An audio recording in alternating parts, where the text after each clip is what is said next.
Boa noite, pessoal. Deixa eu só acertar aqui. Aí, acho que assim ficou bom. Era para eu ter vindo o mês passado, mas eu estava resfriada, tossindo muito no dia. No dia até eu já tinha melhorado. Já estava sem febre e tudo, mas estava tossindo muito, muito, muito, não tinha como eu vir falar. Aí no dia até o Francis, eu acredito que fez aqui. E aí hoje, como era o Hamilton não podia vir. Aí já me incumbiram, ó, como você não veio o mês passado, você não vai ficar sem vir. Então, você apresenta o seu trabalho, seu estudo. Bom, o que eu vou apresentar hoje para vocês, que é o que eu tenho apresentado em outros dias aqui na casa, é sobre uma historinha que eu ouvi e que me chamou muita atenção. Eu gosto muito dessas histórias que a gente aprende com elas, porque essas histórias fazem com que esses ensinamentos se tornem bem palpáveis na nossa vida. Então, essa historinha é o seguinte, com certeza vocês já devem ter ouvido, porque até rodou isso naquela pílula do Evangelho, que é uma historinha de um padeiro que ele era muito caprichoso nos seus produtos. E, com isso, o produto dele começou a ficar muito famoso. E como ele era um padeiro muito dedicado, ele procurava com muito carinho e esmero a matéria-prima para poder fazer esses produtos. E, aqui em Minas, né, o mais comum nosso é o famoso pão de queijo. E essa padaria de uma cidadezinha do interior, próxima a uma rodovia, começou a ser parada de viajantes, pessoas que vinham de outros estados, e lá via, né, uma placa, o famoso pãozinho de queijo mineiro, e parava para tomar o pão de queijo, comer o pão de queijo e tomar o cafezinho. E aí ele queria um queijo de qualidade. E o que ele fez? Ele começou a buscar na região e ele encontrou um sitiante, próximo ali da cidade dele, que produzia um queijo de excelente qualidade. Ele falou assim, é isso que eu quero para minha matéria-prima. E ele fez o teste com o queijo, deu certo, a massa ficou excelente, tudo, e ele combinou. Falou assim, como é que nós vamos fazer? Eu vou precisar de 1 quilo de queijo toda semana. E o sitiante, toda semana ia nessa padaria e comprava pães. Ele falou assim, então vamos combinar da seguinte forma. Eu te entrego toda semana 1 quilo de queijo e você me entrega 2 pães sovados, que pesam meio quilo cada um, vai dar 1 quilo de pão. Esse padeiro fazia um pão sovado, um doce, um salgado, que era muito gostoso. E esse sitiante, com a mulher dele, gostava. Então, assim combinaram. Toda semana, o sitiante deixava lá 1 quilo de queijo e levava 1 quilo de pão. 2 pãezinhos de 500 gramas. E assim foi. Esse padeiro foi ficando famoso, foi ganhando dinheiro, melhorou a casa, comprou carro. Coisa normal de quem trabalha com afinco, com dedicação, nada além da normalidade. O tempo foi passando, ele foi melhorando, melhorou a padaria dele, com equipamentos e tudo mais. E ele começou a observar que a quantidade de queijo estava diminuindo. Ele falou assim, parece que é impressão minha, mas parece que na hora que eu termino aqui o pão de queijo não está com a mesma quantidade. E o sitiante ia toda semana, feliz, alegre, satisfeito, entregava o queijo, brincava com todo mundo, muito humilde, muito sorridente. E ele começou a desconfiar. O que ele fez? Ele começou a pesar o queijo para ver se tinha. Na época, a mulher dele, tentando colocar panos quentes, falou, não preocupe com isso não. Às vezes as vaquinhas diminuíram a produção de leite, uma seca no pasto, qualquer situação. Mas ele, intrigado com aquilo. E realmente, tinha semana que dava 900 gramas, tinha semente que dava 950, teve uma que deu 890. Ele falou, gente, mas o que é isso? Esse sitiante está me passando a perna. E aquilo ele se revoltou. Ele falou, não é possível, essa situação não pode ficar dessa forma. E aí, o que ele fez? Diante nessa ânsia dele de querer uma justiça, ele envolveu até a polícia em volta nessa situação. Obrigada. Ele envolveu até a polícia e falou, não é justo. Eu, uma pessoa de direito, cumpridora das minhas obrigações, pago meus impostos, tudo, e vem uma pessoa aqui e está me lesando. Nós combinamos 1 quilo de queijo, você tem que me entregar 1 quilo de queijo.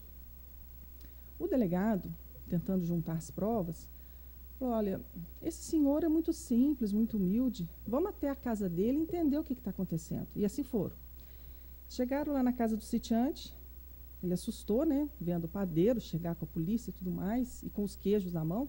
Ele falou, nossa, aconteceu alguma coisa, o que eu fiz de errado? E o delegado explicando para ele o que tinha acontecido, e ele muito sentido e falando assim, eu não sei o que eu estou fazendo de errado, eu estou fazendo o mesmo procedimento desde o início.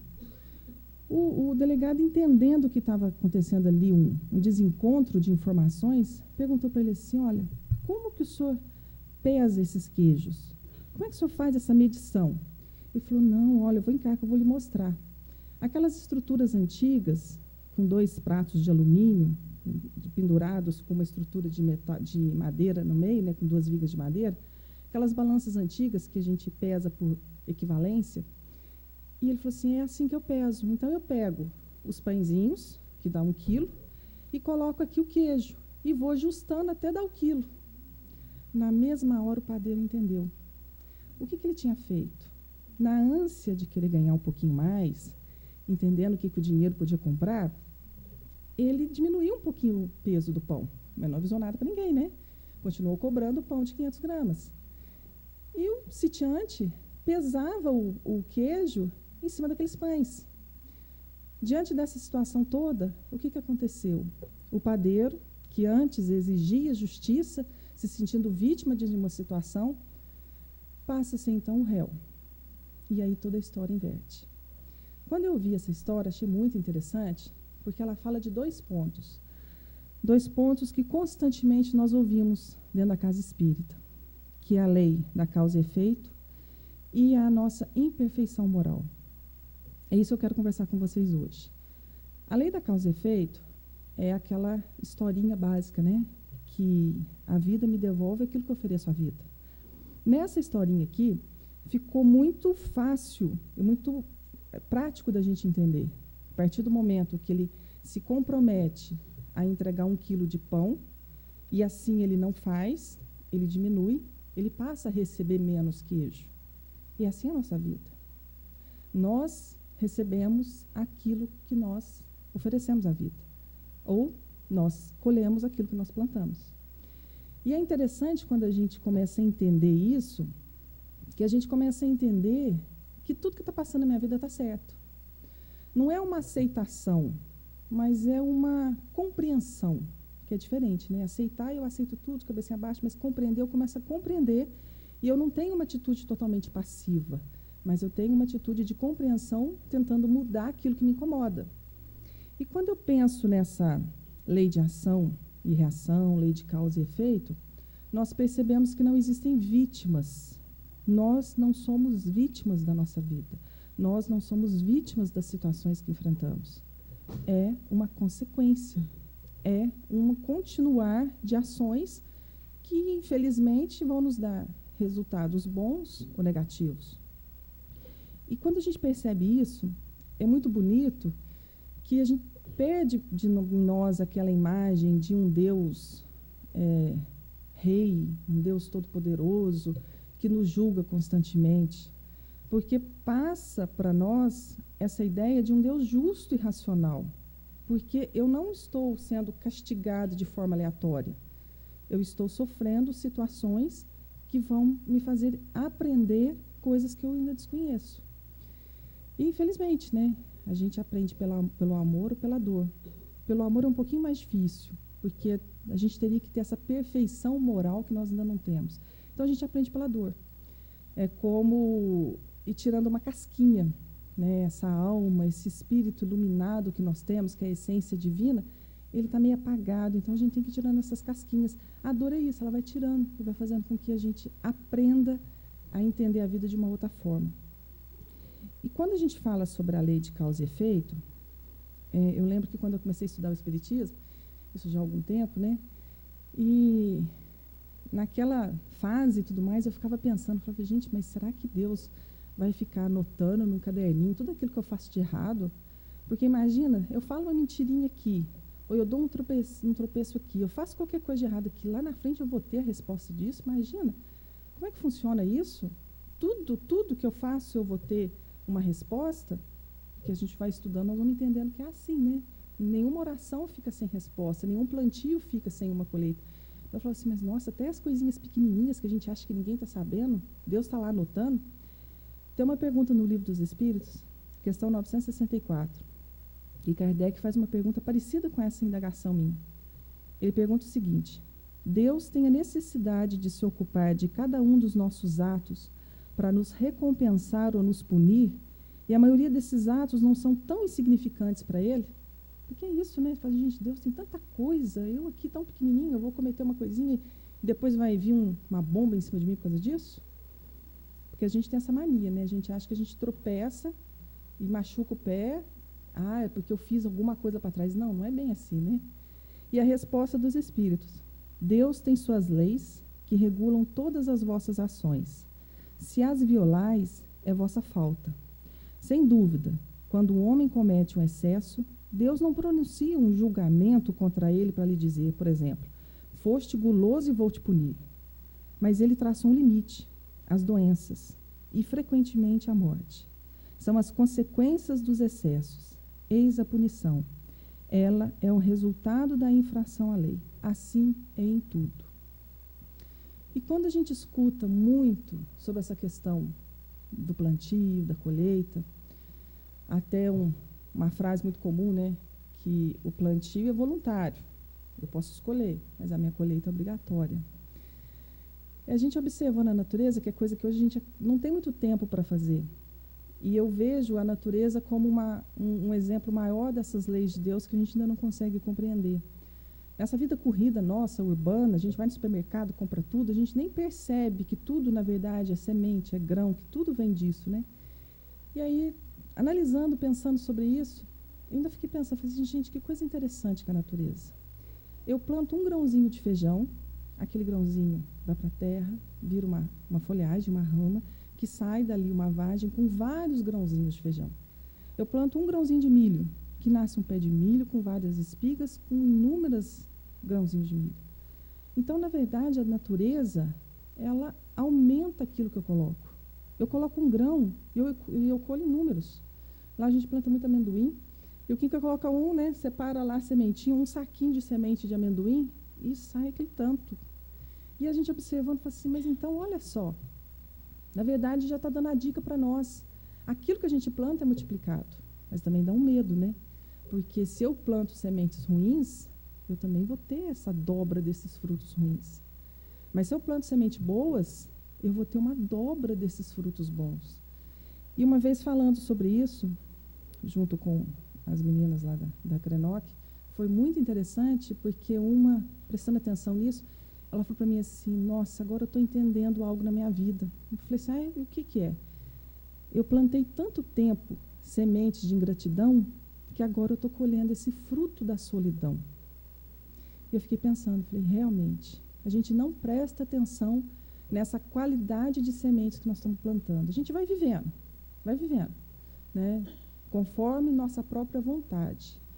E a gente esquece que todos os nossos atos, atitudes, sentimentos, tudo isso são sementes que nós estamos jogando dentro desse universo, dentro de corações, dentro dessa relação entre pessoas que vão nos dar fruto.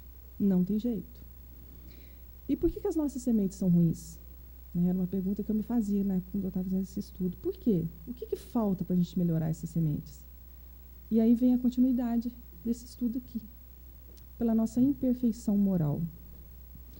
Se eu consigo melhorar essas sementes, eu vou ter um plantio diferente. E com certeza eu vou ter uma colheita diferente. Então, se hoje eu enfrento situações que não são agradáveis, é porque houve uma causa lá atrás, eu estou tendo efeito. Então, se eu já sei disso, o que eu vou fazer? Eu vou melhorar hoje para que tenha efeitos melhores no futuro. E como que eu faço isso?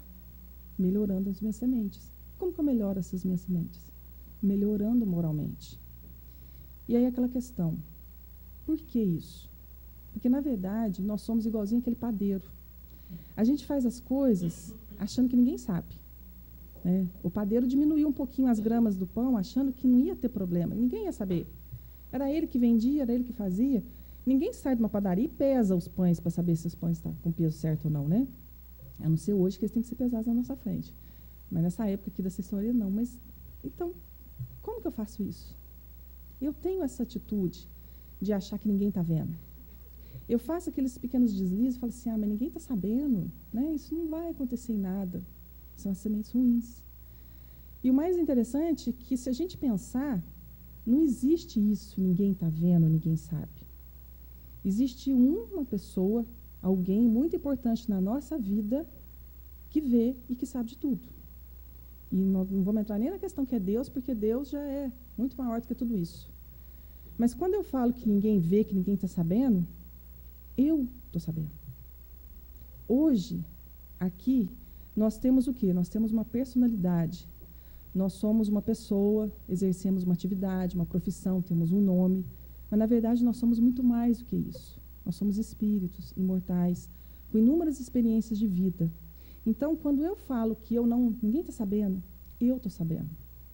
E quando Kardec pergunta aos espíritos o que é a moral, os espíritos respondem que a regra do bem proceder é distinguir o bem do mal, fundamenta-se na observância das leis de Deus.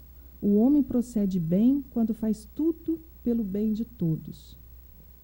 Então, se eu preciso evoluir moralmente para que eu consiga ter uma vida mais feliz, e com isso eu preciso entender que mesmo que eu fale que as coisinhas erradas que eu faço, mesmo pequenininha, ninguém está sabendo, ninguém está vendo, eu sei. E na onde que está escrito essas leis de Deus? Em nós mesmos. Isso é uma também das questões do Livro dos Espíritos. Então, se eu sei o caminho que eu tenho que caminhar para evoluir, eu sei por onde que eu tenho que ir. Eu, o Espírito, me conheço, eu sei das minhas falhas, sei das minhas limitações, eu conheço a lei de Deus. E quando eu estou aqui abafada numa encarnação, onde eu desconheço todo o meu passado, e eu penso assim, não, mas ninguém vai saber se eu errar aqui um pouquinho, se eu furar uma fila, se eu desviar um pouquinho, que ninguém vai saber disso. Eu sei. Não é justiça de Deus, sou eu mesmo. Então, se eu sei que eu estou fazendo algo que vai contra as leis de Deus, e eu sei as leis de Deus, quando começo a clarear isso, eu vou querer reparar esses erros. Então, a lei de causa e efeito não é algo que Jesus, que Deus, que nada. Às vezes a gente escuta isso, né? Eu estou pagando. Não, eu não estou pagando. Eu escolhi enfrentar uma situação dessa. Então, a lei de causa e efeito é muito justa, muito racional, pelas minhas próprias escolhas. Por isso que é tão importante nós prestarmos atenção nessas sementes que nós estamos plantando. E sempre quando a gente fala de moral, vem a questão da dúvida, né? Mas ética, moral, qual que é a diferença? O que é isso? De uma forma bem simplista, só para a gente finalizar esse termo, ética é algo amplo, universal, e de uma forma mais simples, seria regras de conduta. Seria a teoria. E a moral, ela é temporal, ela vem de cultura, pode existir diferenças de cultura, e ela é na prática. Então, normalmente, nós temos código de ética nas profissões. Na minha profissão, eu tenho um código de ética que eu tenho que seguir. Mas existem situações que eu vou vivenciar que não está previsto naquele código de ética. Porque tudo, por mais amplo que seja, não vai abarcar tudo. Nesses momentos onde o meu código de ética não vai me dar o caminho, é onde que eu tenho que usar minha moral. É onde que entra meu livre-arbítrio de escolher para qual caminho que eu vou. E se quando Kardec pergunta para os espíritos o que é a moral, e eles respondem que é a prática do bem, que é o saber distinguir o bem do mal, então o que é o bem? Se isso é o caminho para que eu melhore essas sementes, para que eu melhore o meu plantio, para que eu tenha uma vida mais feliz, eu tenho que fazer o bem. Mas o que é o bem? O que é o fazer o bem? Porque também a gente analisar é muito individual, né? De repente, se eu estou em extrema necessidade e eu vejo ali uma carteira dando sopa, o que eu vou pensar? Não, mas eu estou desempregado, eu estou sem dinheiro, estou com qualquer outra coisa, eu estou vendo uma carteira ali, eu preciso levar comida para casa, eu vou pegar aquela carteira. Né? Eu estou fazendo um bem, tem gente precisando de comida lá. Mas isso é o bem? Isso é o certo? Então, também é uma questão do Livro dos Espíritos que os Espíritos respondem que o bem é tudo que conforme está de acordo com a lei de Deus. E o mal é tudo aquilo que se afasta da lei de Deus. Então, fazer o bem é proceder de acordo com as leis de Deus. Lembrando que está em nós essas leis. Talvez um pouco abafadas, mas nós já temos essas boas sementes. E tem um livro chamado Lázaro Redivivo, é um livro muito interessante. E quando eu estava fazendo esse trabalho, eu peguei alguns capítulos, é do Chico, é do Irmão X, e tem um capítulo que ele fala sobre moral, sobre ética, sobre ação e reação, e tem um parágrafo aqui que eu quero até ler para vocês. O Irmão X, ele fala o seguinte: a prática do bem ainda é a maior escola de perfeição individual, porque conjuga em seus cursos a experiência e a virtude, o raciocínio e o sentimento. Vamos trazer isso em questões práticas nossas do dia a dia. A gente fala sobre questão de moral, mas é complicado. Eu sei que moral é o agir de acordo com o bem de todos. Eu estou numa fila enorme, né? Existe alguma outra forma de organizar multidões que querem a mesma coisa? Não, é fila, não tem jeito. Você está numa fila, você tem que aguardar, você tem que esperar para ser atendido. Aí, quando você vê uma pessoa furando a fila. Você vê mais um furando a fila. Aquilo incomoda. A pessoa que fura a fila, ela se acha no direito de assim fazer, porque ela tem uma necessidade de ser atendida antes das pessoas. Mas é certo, está todo mundo esperando e entra alguém. Qual que seria a atitude? Explicar para as pessoas que eu preciso passar na frente. Tanto que existem leis que já colocam que gestante, idoso e tudo mais tem que ser atendido de forma prioritária. Mas aí acontece essa situação. Qual que é a minha atitude? Eu vou ficar quietinha na fila? Ou eu também, irritado, vou falar assim, não, se todo mundo está furando fila, eu também vou entrar lá. E também furar fila. Ou então, né, cria um rebuliço, uma revolta geral e que assim vai. Normalmente são essas as nossas atitudes. Se eu tenho uma determinada situação onde eu tenho que escolher entre o meu próprio bem-estar e o bem-estar de todos, com certeza eu escolho meu bem-estar. Isso é óbvio. Nós todos fazemos isso. Mas é isso que a evolução moral vai nos acrescentar. Nós conseguimos decidir não só pelo nosso bem, mas pelo bem de todo mundo. Não é isso que a gente espera pelos bens públicos? É isso que a gente espera de uma organização? Só que se a gente espera isso dos outros, nós temos que fazer com a gente mesmo. Em quantas situações que a pessoa está ali com valores e tudo mais, na direção de alguma instituição ou qualquer outra situação, e acontece ali, eu estou com uma necessidade, com isso aqui, eu vou tirar só esse dinheiro para pagar aquela conta, é uma necessidade, e faz. Justificável, mas é o correto? São essas as situações que nós temos que pensar no nosso dia a dia. E quando o irmão X fala que essa prática do bem é que vai fazer com que a gente tenha condições de elevar moralmente, porque ele fala o quê? Que eu vou ter que aprender a equilibrar a minha experiência com a minha virtude e o meu raciocínio com o meu sentimento. Isso é muito complicado. Eu fiz uma prática comigo mesmo, analisando isso.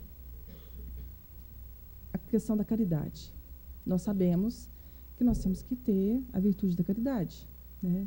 Isso em qualquer religião, em qualquer doutrina filosófica, isso aí, a questão da caridade é uma questão humana, é uma questão de necessidade do planeta. E aí eu penso, eu venho trabalhando desde cedo, trabalhando, estudando. Você tem uma vida na onde você aprende que você tem que se esforçar para conseguir as coisas. Essa é a vivência, essa é a minha vivência. E eu sei que eu preciso fazer caridade. De repente aparece alguém forte, com toda a condição de trabalho, e começa a falar assim, nossa, mas me ajuda, eu estou precisando, eu estou sem dinheiro, eu estou sem emprego, não sei o quê. Você até pensa fazer alguma coisa e tudo, mas no raciocínio você pensa, mas não é possível. Eu levanto cedo, a semana toda, vou trabalhar, vou fazer isso, estudo, aí vem uma pessoa que tem toda a condição de fazer isso e está aqui pedindo dinheiro. Isso é meu raciocínio, junto com a minha experiência de vida. Isso é o que eu sou. Mas aí o que vem? A prática do bem. E o que essa prática do bem vai fazer? A minha experiência de vida, que faz com que eu entenda que a gente precisa batalhar para conseguir as coisas, eu tenho que colocar junto essa virtude, eu tenho que conseguir equilibrar. E qual que é a virtude que eu estava trabalhando? A caridade. Bom, então eu tenho que utilizar isso com a caridade. Aí vem meu raciocínio. Mas aquela pessoa é forte, ela poderia estudar, ela poderia trabalhar, poderia fazer outra coisa e não ficar aqui pedindo dinheiro. Mas aí eu tenho que colocar o sentimento. Qual que é o sentimento de caridade? É dar aquilo que a pessoa precisa naquele momento. É auxiliar aquele irmão. É não julgar. Esse é o trabalho que a prática do bem nos traz. Porque nós somos seres imperfeitos. Como eu disse antes, nós temos sementes ruins ainda. Como que eu vou melhorar isso? Com essa prática. E quando o irmão X fala isso, ele dá um exemplo muito claro para nós. Porque somente quando eu exercito essa prática do bem, que eu consigo me melhorar. Quando eu vou lá no asilo fazer todas as caridades que são necessárias, sem julgar aquelas pessoas que ali estão, sem usar meu racional falando, nossa, mas eles estão aqui por causa disso mesmo, porque senão o que acontece? Nós, conhecendo a doutrina espírita e não utilizando a questão desse sentimento, nós vamos falar assim, não, é tudo causa e efeito, a pessoa está lá, está passando esse aperto, mas ela também fez por merecer. Não, aqui, é essa situação. Você está aqui, desamparado, sozinho, você plantou isso, e vou dar as costas e vou sair, aquela história, cada um com o seu problema. E não é essa a proposta de Jesus. Não é essa a proposta da fraternidade cristã, dessa humanidade. O que eu tenho que fazer? Eu tenho que pesar isso. Eu tenho que trazer essa prática do bem e equilibrar. Eu vou fazer um atendimento lá na Crenoc. Eu não quero saber quais são as situações que os dependentes vieram. Se é igual a gente brinca, né? A carne é fraca, o espírito é sem vergonha. Não tem. A prática do bem faz com que eu não utilize, que eu equilibre esse meu raciocínio. Eu sei que eles estão naquela situação, mas o que eu tenho que fazer? Qual que é o melhor que eu posso fazer? E é assim. É assim que a gente vai, de pouquinho em pouquinho, tirando essas sementes ruins e colocando as sementes boas. Quando Jesus fala na frase que, dentro do meu entendimento, é a frase que justifica todas as doutrinas religiosas e todos os pensamentos filosóficos, quando ele fala que em tudo façam aos outros o que vocês querem que lhe façam. Essa é uma regra de ouro da fraternidade. Porque a partir do momento que eu penso que eu vou fazer para o outro aquilo que eu gostaria que fizesse para mim, eu já mudo a minha atitude. Eu deixo de ser um pouco egoísta. Porque se eu entendo que na hora que eu falhar, na hora que eu errar, porque todos nós vamos errar, eu quero a compreensão do outro, então quando o outro errar, eu vou ter que ter a compreensão com ele. Porque é isso que eu gostaria que fizesse comigo. Se eu entendo que na hora que eu estou com raiva, que eu quero explodir, a única coisa que eu quero é que todo mundo fique quieto e me escute, é isso que eu tenho que fazer quando alguém fizer isso perto de mim. Mas nós não fazemos assim. Por quê? Porque a gente só pensa mais na gente, mais no nosso bem-estar. E isso demonstra o quê? A nossa dificuldade moral. Mas isso é uma caminhada, isso é uma proposta. E por isso que os espíritos sempre nos alertam sobre essa questão da moralidade, sobre essa questão da prática do bem. É a ferramenta que a gente tem para poder agir dessa forma. E o interessante que eu sempre falo que eu vou fazendo um laboratório comigo mesmo, né? Porque seria muito simples eu chegar aqui, estudar, falar coisas bonitas para vocês, mas eu mesmo não praticar nada. Então eu tento, e eu sei como que é difícil, né? Porque estamos todos no mesmo barco. Então, sempre quando eu estou fazendo um estudo que eu sei que eu tenho que apresentar, eu lembro muito daquela historinha que um palestrante vai para o plano espiritual, muito mal, todo apagado, né? Porque uma das coisas que a gente mais quer é ter luz, né? E muito apagado, e muito não sei o quê. E aí ele chega lá no plano espiritual e encontra com um senhorzinho que ele sempre encontrava no centro. E o senhorzinho todo iluminado, todo feliz, todo alegre. Aí ele chega e fala para aquele senhorzinho um pouco envergonhado, né? Fala, nossa, mas você aqui, o senhorzinho sorridente, mas que bom. Falou o nome do senhor lá. O senhor por aqui, que bom que o senhor já desencarnou, que o senhor está aqui, que coisa boa. Ele falou assim, mas me explica uma coisa, o palestrante falando para ele. Como é que você está tão bem, tão iluminado assim, e eu estou tão aqui, né, assim, cinza, né, pesado, não estou conseguindo. Aí ele falou, mas eu tenho muito que agradecer ao senhor. Tudo aquilo que o senhor falava lá, eu saí e fazia. E ele lembrou, né, que ele só falava, ele não fazia nada. Então, pensando nessa situação toda e vendo como que a nossa dificuldade, quando a gente começa a estudar um pouquinho e aprender um pouquinho, nosso egoísmo fala um pouco mais alto. Porque ainda nós temos ainda, né, essas experiências. É necessário para o nosso crescimento, essas experiências. Não é errado a gente experimentar. É errado a gente entender que não é legal e continuar. Então, diante dessas nossas experiências ainda de egoísmo, de prepotência, quando a gente conhece um pouquinho, a gente já se sente igualzinho numa construção. Você subiu 3 tijolinhos, você sobe em cima daquele tijolinho, você já acha que você já está no topo. Mas esquece que existem milhares de tijolos para serem empilhados. Então, quando você sobe nesses 3 tijolinhos, você já se acha o dono da verdade. E nós temos que tomar cuidado, porque senão realmente o nosso raciocínio e a nossa experiência de vida vai falar mais alto em tudo. E nós vamos justificar tudo com essa lei de causa e efeito. e simplesmente vamos dar as costas para inúmeras situações que seriam situações excelentes para o nosso aprendizado. Porque é só através da humildade que eu consigo ter essa percepção que tudo na minha vida me leva à prática do bem, que me leva constantemente a colocar isso em equilíbrio, meu raciocínio e meu sentimento, a minha virtude e a minha experiência de vida. Mas pensando nisso, né? A gente achando que já tá bom, né? Eu já faço tudo direitinho, né? Faço meu dever de casa, eu pago meus impostos, tento agir certinho, né? Não tento parar em porta de garagem, essas coisas corriqueiras que a gente tenta fazer, que de vez em quando acaba tendo uns deslizes, mas sempre aquela ideia, né? Que ninguém está vendo. Nós acabamos nos achando que nós somos melhores. E a gente começa a questionar, fala assim, mas como é que pode tanta crueldade, tanto espírito endurecido? Eu estou no lugar errado, não é possível. O mundo está em alguma coisa mesmo. Não, a gente vai passar por uma situação de regeneração e a metade desse povo não vai voltar para a Terra, não. Achando que nós vamos voltar, né? Achando que nós estamos bem nessa história. E quando a gente pensa assim, nós temos uma atitude egoísta, uma atitude se achando melhor do que o resto da humanidade, melhor do que os nossos companheiros e irmãos de jornada. Nessa humanidade terrena, não adianta um evoluir, tem que ser todos.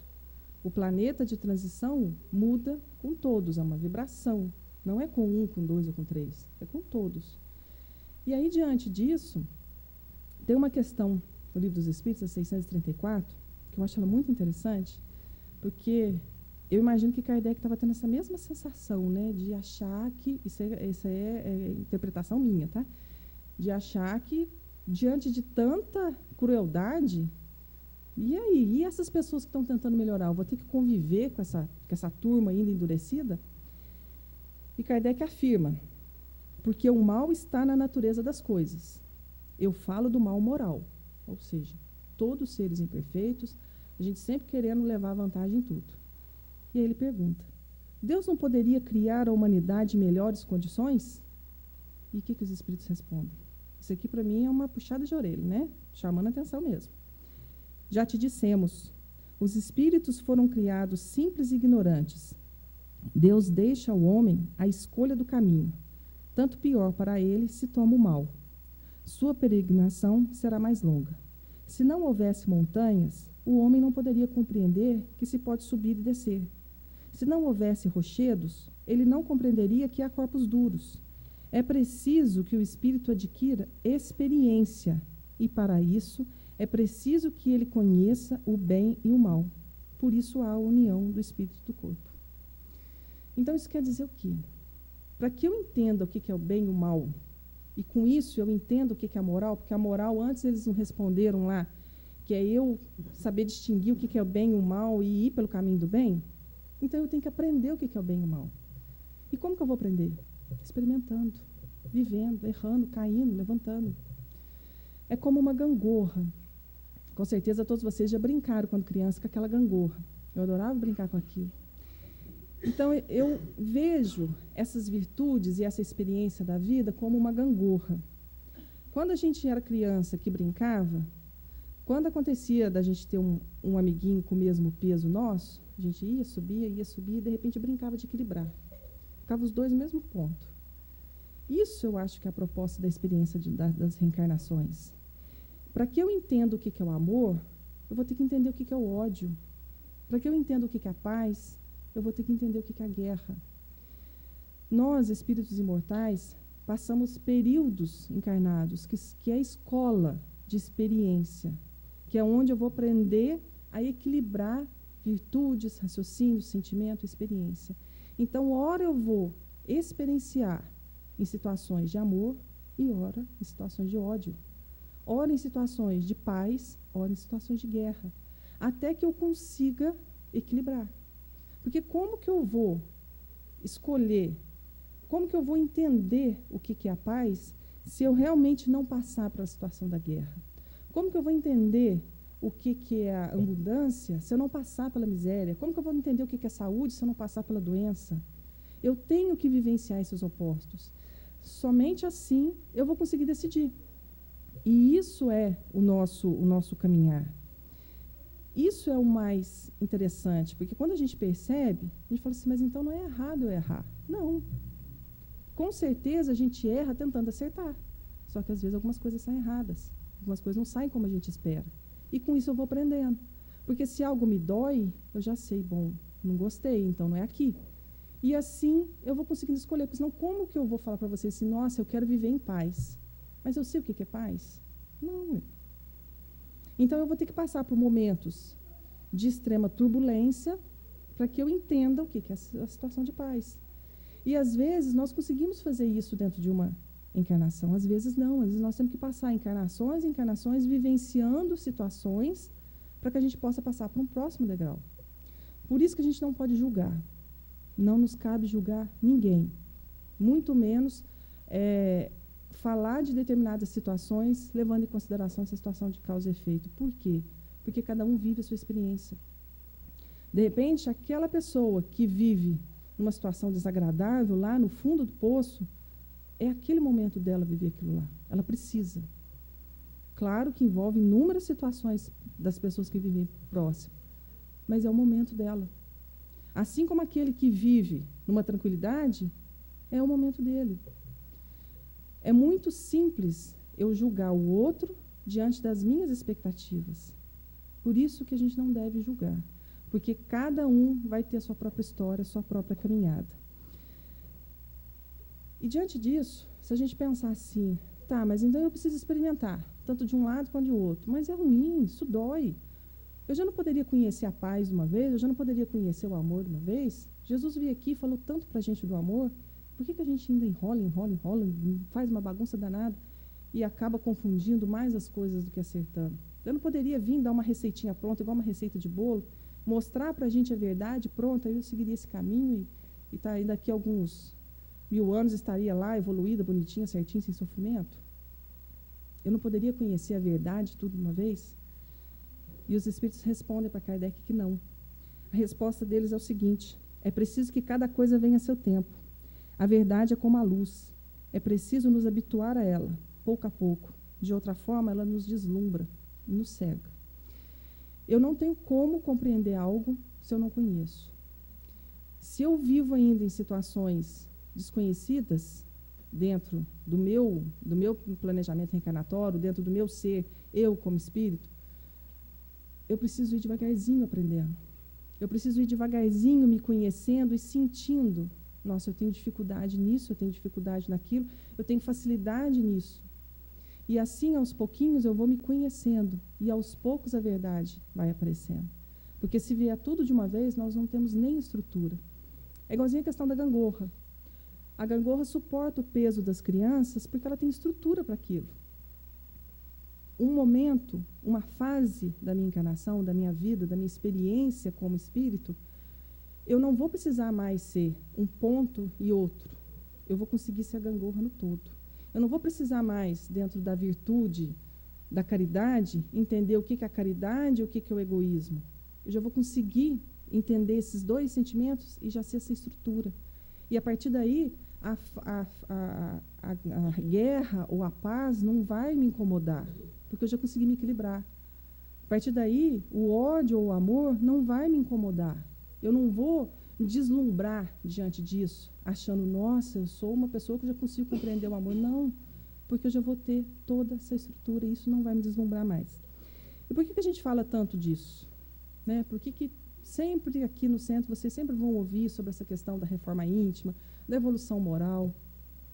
Porque Kardec já nos alertava lá na Gênese que a fraternidade deve ser a pedra angular de uma nova ordem social.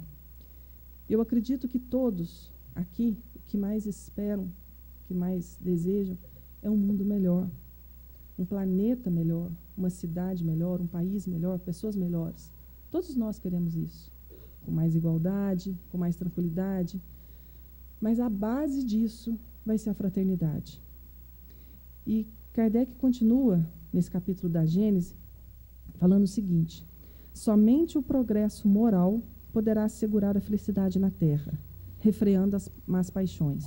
Será ainda o progresso moral, secundado então pelo progresso da inteligência, que infundirá nos homens uma mesma crença fundada nas verdades eternas. E aqui ele ainda fala progresso moral. Depois ele fala do progresso da inteligência.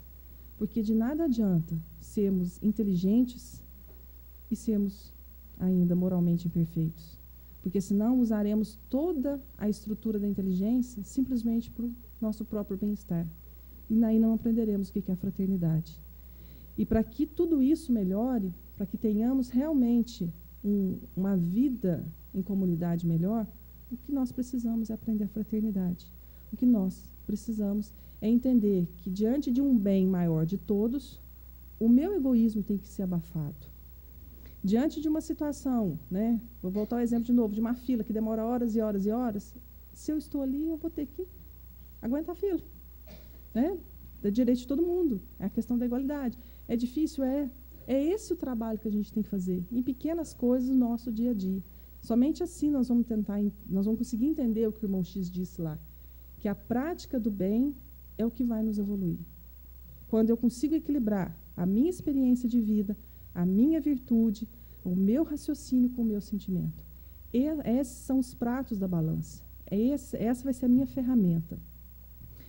E para que a gente não fique tão desanimado, porque toda vez quando eu penso nessa questão de causa e efeito, ação e reação, e aí a gente observando a natureza, a gente fala assim, nossa, mas você vai plantar, vai vir tudo em dobro, imagina, né, diante de tantas falhas que eu cometo, e a gente sempre querendo, né, que amanhã seja melhor do que hoje, assim é a nossa esperança. Pedro fala para nós que o amor cobre uma multidão de pecados. Então, está resolvido. Aquilo que eu já fiz que está errado, aquilo que já foi, já foi. O meu pequeno ato de amor consegue cobrir uma multidão de pecados. A pequena vontade de transformar já vai conseguir me transformar. Porque ela é a mola necessária para esse plano espiritual que tanto nos acolhe, fazer com que as coisas se modifiquem. O que nós precisamos é dar esse primeiro passo. Além do mais, porque não existe, né, penas intermináveis, não existe um castigo eterno, nada disso. E nós temos condições de modificar. Não existe um destino, não existe uma sina. Existe um caminhar e, com isso, uma modificação desse caminho conforme as nossas necessidades. E aí, lembrando, para finalizar, algo muito bonito que Jesus disse a Oséias, quando, depois de preparar todos os discípulos e falar para que eles fossem pregar a boa nova, e ele falou para Oséias o seguinte: ide, porém, e aprendei o que significa misericórdia quero e não sacrifícios, pois eu não vim chamar os justos, e sim os pecadores ao arrependimento. Então, de maneira alguma, existe julgamento diante dos nossos atos. Jesus, em nenhum momento, quando alguém o procurava, ele questionava sobre a vida daquela pessoa, o que aquela pessoa tinha feito de errado. Em nenhum momento, alguém que chegou lá, ele olhou e falou assim, mas você é mentiroso, como é que você está pedindo isso? Eu não posso fazer isso, né? Não, você já fez coisas erradas, eu não posso. Em nenhum momento. Ele tinha os braços abertos para todos aqueles que chegavam perto dele. Essa é a mensagem dele. Ele é assim conosco. E aí, lembrando a frase de ouro para a nossa humanidade. Tudo aquilo, portanto, que quereis que os homens vos façam, fazei vós a eles, pois esta é a lei. Tudo o que eu quero que o outro me faça, eu tenho que fazer para o outro. Se eu quero um mundo melhor, se eu quero uma cidade melhor, se eu quero pessoas melhores à minha volta, eu não posso querer que os outros façam. Eu tenho que ser a diferença. Eu tenho que fazer. A partir do momento que eu fizer esse movimento ao contrário, além de ser uma mola propulsora que vai me ajudar nessa evolução moral, que é a prática do bem, que vai fazer eu constantemente pensar, analisar e colocar em prática aquilo que dificulta, porque isso não é fácil. Eu vou ter uma grande oportunidade de me autoconhecer e de me melhorar. Então, a proposta nossa é que realmente sejamos pessoas melhores. Tenhamos em nós valores cristãos. E esses valores sejam colocados no nosso dia a dia. Não só a gente escuta aqui no domingo, tudo aí, amanhã, segunda-feira, nossos dias de trabalho, começa tudo de novo, e a gente esquece. Não, é nos pequenos detalhes. É naquela coisinha boba do papel jogar no chão que eu vou lá e cato. naquela situação que uma pessoa está muito brava, mas eu não vou levar aquilo em consideração, deixa ela falar. Na hora que ela estiver mais calma, a gente conversa. Naquela coisa simples de ver alguém que precisa sentar e a gente dá o lugar para essa pessoa sentar. A pessoa dá o troco errado, a gente devolve o troco.